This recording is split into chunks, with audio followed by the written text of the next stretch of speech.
Assalamualaikum warahmatullahi wabarakatuh. Waalaikumsalam warahmatullahi wabarakatuh. Bagaimana kabarnya hari ini anak-anak? Alhamdulillah, luar biasa, Allahu Akbar. Sehat Bu? Sepertinya tidak ada yang tidak masuk, semua masuk, alhamdulillah ya.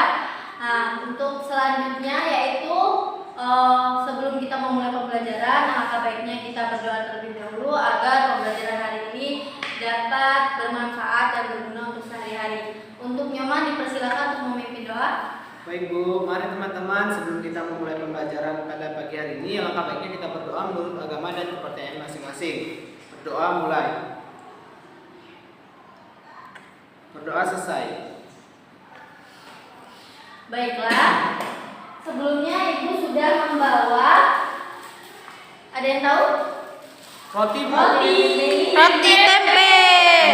Nah, coba deskripsikan roti dan tempe ini dari bahan maupun tekstur. Saya Bu, Bisa?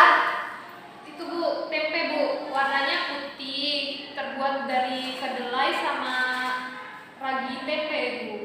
Baiklah, ada lagi yang bisa? Saya Bu. Oke, itu ada roti Bu. Roti itu teksturnya ada berbuah-buah, berongga, dia mengembang. Kemudian memiliki rasa manis Bu. Bahannya itu ada tepung terigu, terus ada gula, terus ada ragi roti Bu. Oke, terima kasih Nafisa dan Arifah. Untuk Nyoman ada yang ditambahkan? Cukup Bu.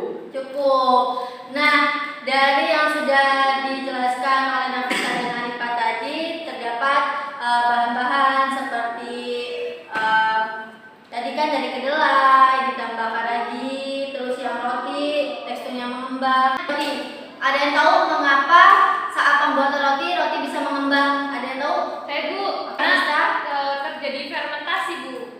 baiklah, terjadinya fermentasi sudah benar. Nah, dari fermentasi itu, apakah ada bahan yang membuat roti itu mengembang? Ada yang bisa?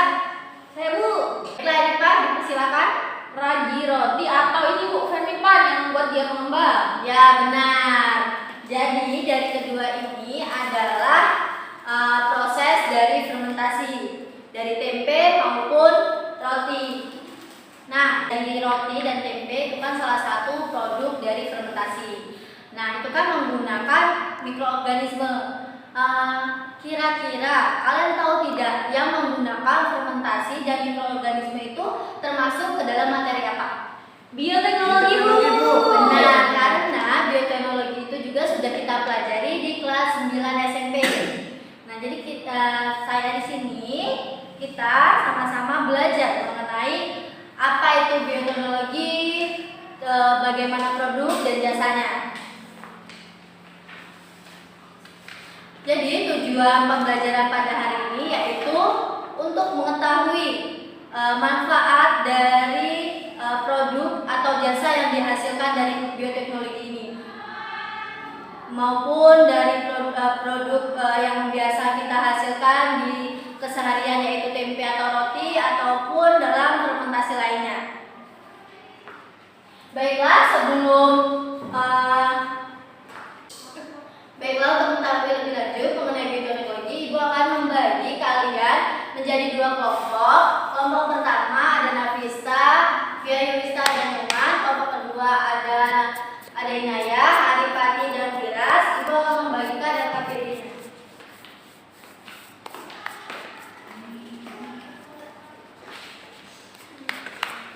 Makasih Bu. Terima kasih Bu. Pada LKPD itu sudah terdapat petunjuk ya, dan sebelum LKPD itu ada sekilas materi. Jadi bisa kalian baca terlebih dahulu. Untuk ada yang kurang jelas, silakan ditanyakan. Jelas Bu. Oke, baiklah. Waktu pengerjaannya 7 menit. Dimulai dari sekarang ya.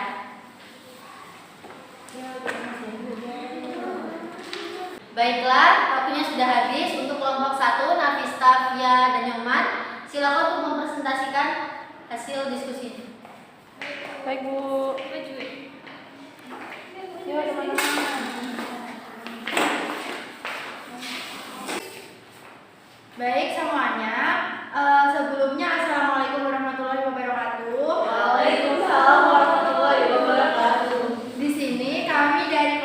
1 yang terdiri dari saya, Pia Yelisa, kemudian ada rekan saya. Aku Saresti Amalia. Dan saya Muhammad Trijaya Kusuma.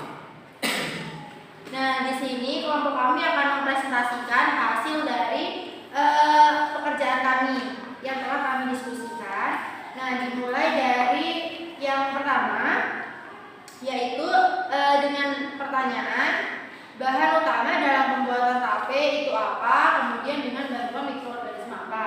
Nah, di sini kelompok kami menjawab untuk bahan utama pembuatan tempe itu adalah kacang kedelai. Setelah itu dengan bantuan mikroorganisme berupa Rhizopus sp. Nah, yang selanjutnya pada gambar nomor 2 di sini kelompok kami telah mendiskusikan dan pada pembuatan tape singkong ini mikroorganisme yang berperan adalah Saccharomyces cerevisiae. Cerevisiae. Selanjutnya Saya akan melanjutkan soal yang nomor 3. Nah, di sini pada soal nomor 3 kami disuruh untuk melengkapi tabel. Nah, yang pertama itu ada mikroorganisme, ada Rhizopus oligosporus dan Rhizopus oryzae. Nah, mikroorganisme ini merupakan mikroorganisme untuk membuat produk tempe dengan bahan makanan kedelai. Kemudian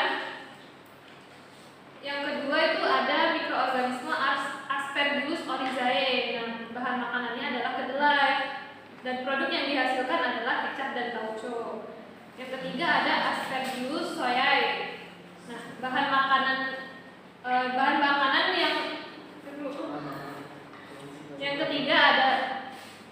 ketiga di mikroorganisme Aspergillus soyae dan kedelai. Yang keempat ada Monila cytophylla dan bahan makanannya itu adalah bugil kacang yang akan menghasilkan produk berupa oncom. Dan yang terakhir produk yang dihasilkan itu adalah yogurt, bahan makanannya adalah susu dan mikroorganisme yang diperlukan untuk membuat produk ini adalah Lactobacillus burgerius. Selanjutnya ada produk keju dan bahan makanan yang digunakan adalah susu dengan bakteri atau mikroorganisme Lactobacillus lactis. Selanjutnya ada mikroorganisme Streptococcus lactis dengan bahan makanan susu akan menghasilkan produk berupa mentega dan keju. Selanjutnya ada mikroorganisme Lactobacillum plantarum dengan bahan makanan kubis akan menghasilkan produk berupa asinan kubis atau sauerkraut.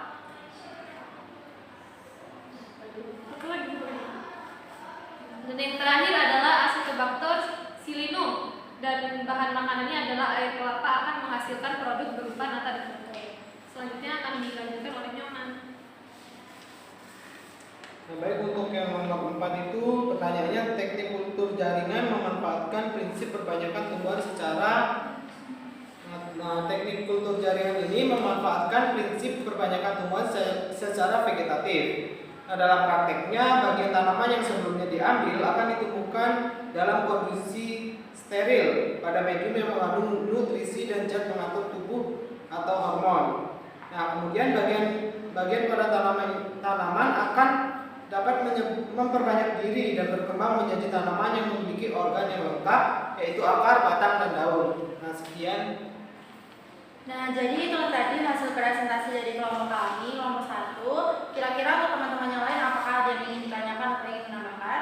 Cukup. Ya, terima kasih atas perhatiannya. Kelompok kami yang ngirim. Selamat siang. Siang. Beri tepuk tangan untuk kelompok 1. Terima kasih untuk kelompok 1 setelah dari hasil LKPD yang sudah dikerjakan dan dipresentasikan oleh Nafisa, Pia, dan Nyoman sudah benar. Mungkin dari cara membaca nama latinnya masih perlu banyak belajar. Baiklah, saya akan langsung dalam penguatan materi ya. Ya, Bu. Bu, baterainya 50%. Bisa.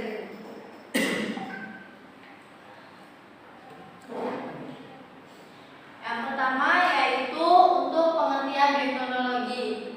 Nah, jadi bioteknologi ini memanfaatkan menghasilkan produk atau jasa yang berguna untuk manusia.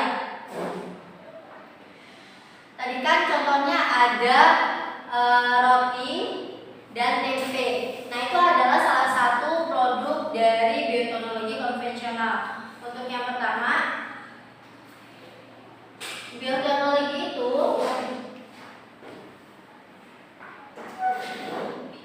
ada tradisional atau konvensional.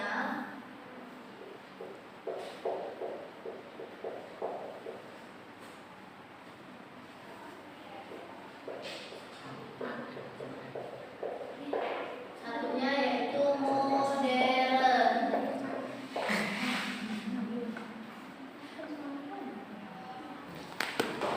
Nah, untuk yang pertama yaitu pengertian dari bioteknologi tradisional atau konvensional ini adalah bioteknologi yang menggunakan mikroorganisme sebagai alat untuk menghasilkan produk dan jasa. Misalnya jamur dan bakteri yang menghasilkan enzim-enzim tertentu untuk melakukan metabolisme sehingga diperoleh produk yang diinginkan. Nah, contohnya tadi seperti roti dan tempe. Nah, roti dan tempe ini menggunakan jamur atau bakteri. Tadi disebutkan yaitu kalau yang roti kan menggunakan fermentan. Nah, itu sebagai bakteri pertama untuk pengembang rotinya. Tuh. Selanjutnya yaitu apa sih bioteknologi modern itu? Nah, kalau bioteknologi modern ini adalah bioteknologi yang menggunakan teknik rekayasa genetika seperti DNA rekombinan. Nah, jika di bioteknologi modern ini alat yang digunakan juga sudah canggih. Misalnya untuk pembuatan vaksin, terus untuk kalau DNA rekombinan ini biasanya itu domba doli itu bisa. Selanjutnya yaitu ini adalah salah satu contoh dari bioteknologi modern yaitu kultur jaringan. Jadi kultur jaringan adalah teknik menumbuhkan jaringan atau sel menjadi individu baru pada media khusus aseptik. Nah, ada yang tahu maksud dari aseptik? Boleh Arifah? Aseptik itu bebas dari ini Bu, dari kontaminan atau bakteri. Ya, benar. Kasih Arifah dan anak-anak yang lain.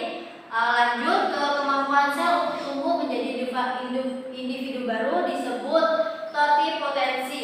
Nah, jadi kultur jaringan ini berprinsip termasuk suatu teknik yang pengkloningan. Jadi suatu cara untuk menghasilkan keturunan yang identik satu sama lain melalui reproduksi aseksual. Lanjut ke kegunaan kultur jaringan. Yang pertama ada hemat tepat dan waktu, keturunan yang dihasilkan identik, jumlah tak terbatas, dan bibit terhindar dari hama dan penyakit. Nah, untuk media dari kultur jaringan ini yaitu salah satunya tabung suci hama atau steril. Media tersebut dibuat dari agar-agar yang diberi nutrien yang diperlukan tanaman. Untuk selanjutnya, nah ini kultur jaringan ini bisa digunakan untuk tumbuhan maupun hewan.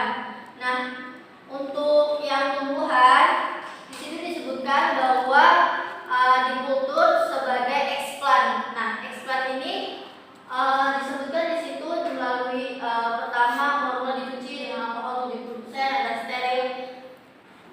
Di sini sel-selnya akan berkembang biak. Nah, selanjutnya pada hewan. Nah, pada hewan ini biasanya ini yang saya sebutkan tadi yaitu gerbang cloning. Nah, itu DNA-nya nanti dicampurkan atau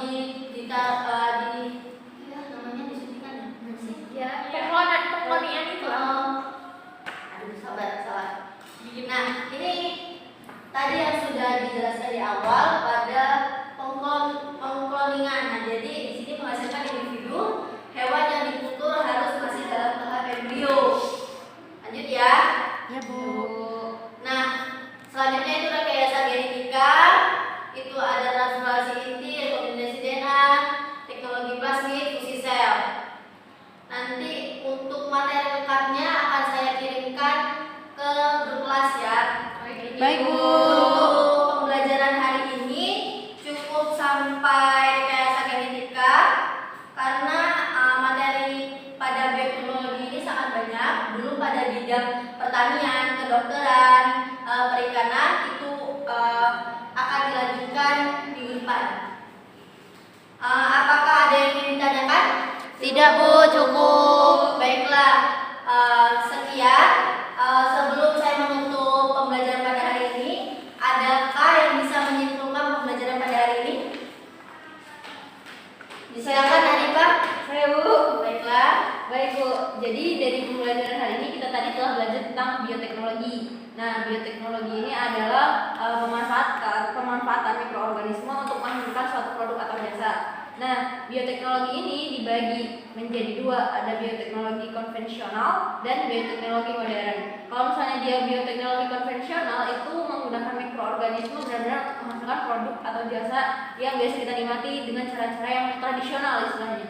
Sedangkan bioteknologi modern itu adalah pemanfaatan mikroorganisme menggunakan teknik seperti rekayasa genetika.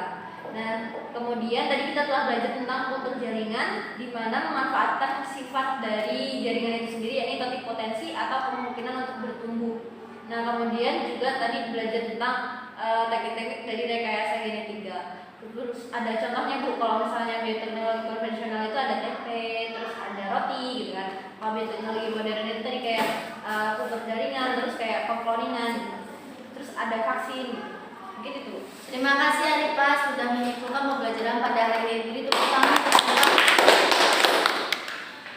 Untuk tugas selanjutnya, Tugas di rumah ya, Bu? ya tolong untuk tugas selanjutnya yaitu membuat HP di rumah, divideokan, nanti format laporan